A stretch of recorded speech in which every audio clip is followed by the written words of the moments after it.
Hi guys, this is a video to help you study. I pulled up the Quest Review questions and I'm going to show you how I would find questions that are kind of like a sample test of what it might look like.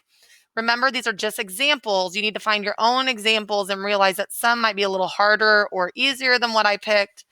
But this is kind of the process you should be doing while you're studying. Okay, so question one is going to be multiple choice. What relation is a function? Well, we talked a lot about that at the beginning. Remember that relations can come in three ways. It could be an equation, it could be ordered pairs, it could be a graph or a table, right? So if it's a graph and they want to know if it's a function, they want you to do the vertical line test. If it is ordered pairs or a table, they just want us to check the x's, and we're looking to see if any of them repeat. And if it's an equation, I would probably graph it and do the vertical line test. So let's look at that example of stuff I gave you and see if there's anything that might be good practice for that. So these look like some ordered pair stuff, okay, or table. Remember, this is the same thing as 3, 8, 12, 2, and 7, 8. So these are ordered pairs. Is this a function? Well, if you check, each x has one y. This is a function because the 3 goes to the 8, the 12 goes to 2, and the 7 goes to the 8. It just has to be predictable so that when you plug something in, only one thing shoots out, not two different things. And that's why this one is not a function, because here, when I plug in z, I get u.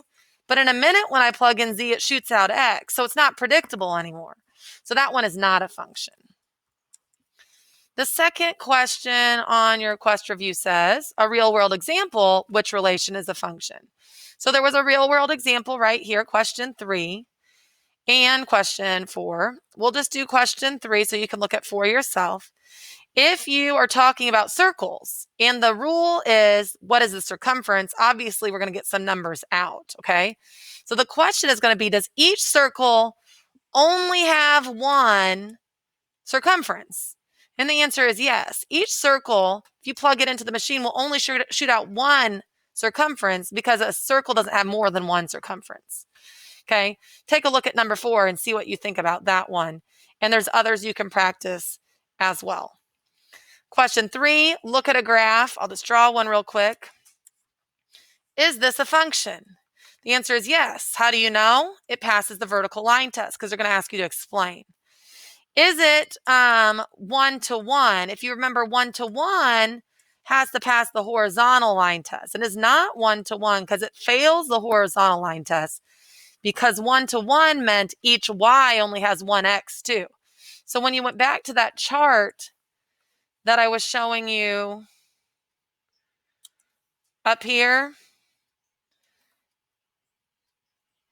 none of these are 1 to 1 actually, because two things are going to 8. It means there's just only one line connecting each thing. This side looks like it's 1 to 1, but it's not even a function because there's two things coming out of here. So when it's 1 to 1, there can only be a single line drawn from each one.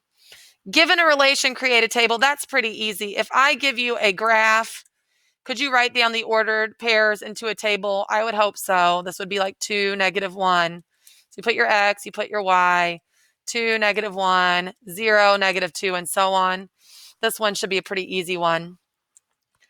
Multiple choice, determine which function maps a certain number to a given value. This one is tricky to understand what they wanted. All they're going to do is they're going to give you like some equations.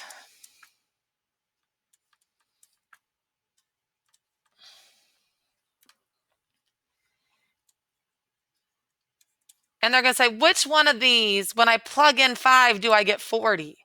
When I plug in 5 here, I get 14, not it. When I plug in 5 here, I get 25 times the -2, which is -50 plus 7, not it. 5 here, I get 1/4. 8 times 5, this is it, I get 40. So that's what they're talking about there. Given a function, find f of a value, and the example was f of 5. Just using functions, I don't even know. I didn't even give you one that easy on here, but here's some functions we can just practice with. How about x squared minus x? Can you find g of negative 5? I picked negative 5 because negative 5 is a little trickier to plug in. When you plug in negative 5, be careful. Negative 5 squared is 25. Minus the negative 5 is plus 5, so that gives me 30. So g of negative 5 is 30. Just plugging in a value. You can do that with any function. Given two functions, find their sum. So f of x plus g of x. Again, you can write your own question, or you can look up here and see if there's some. This one says f plus g of 2, but I can change it to make it f plus g of x. If I wanted to do f plus g of x on number 7, I would take f of x plus g of x. And I would get x plus 4 plus, you can put parentheses if you want, x squared minus x. They weren't really necessary. You would clean it up and be x squared. The x and the minus x will cancel, and you're just left with x squared plus 4. You can practice that on any of those questions.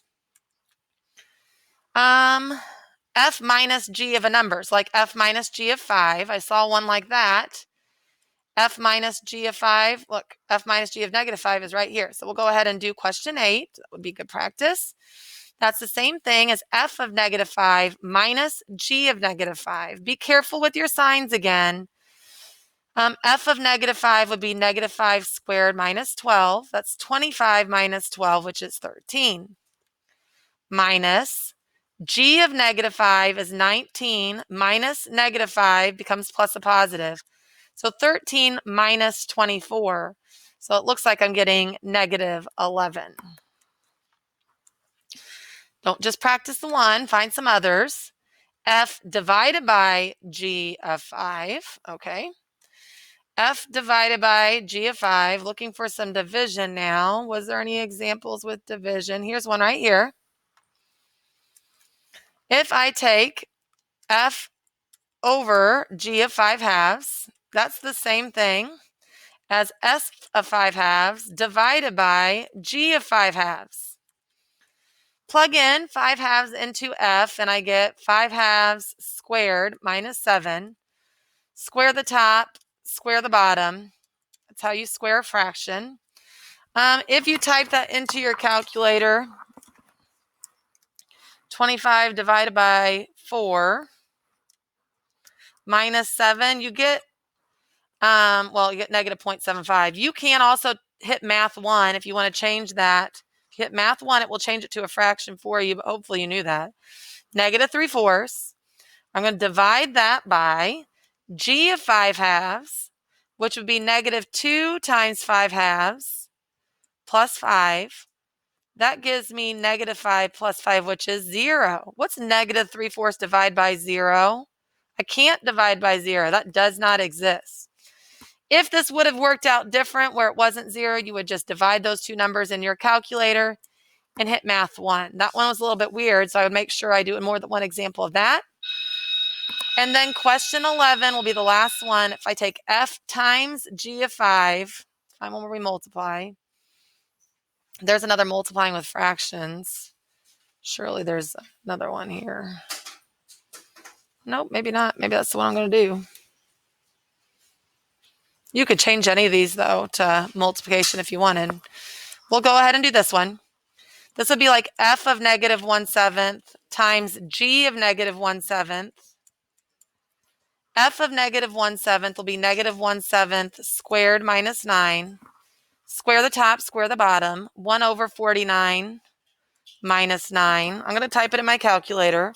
1 divided by 49 minus 9. Hit math 1. This one's a really nasty decimal.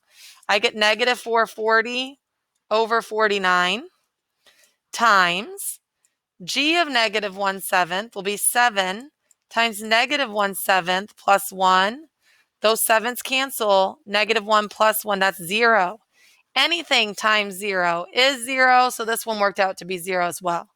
I don't anticipate that happening on the test. I might change a few of these other ones to h like of 1 times g of 1 to give yourself some more practice.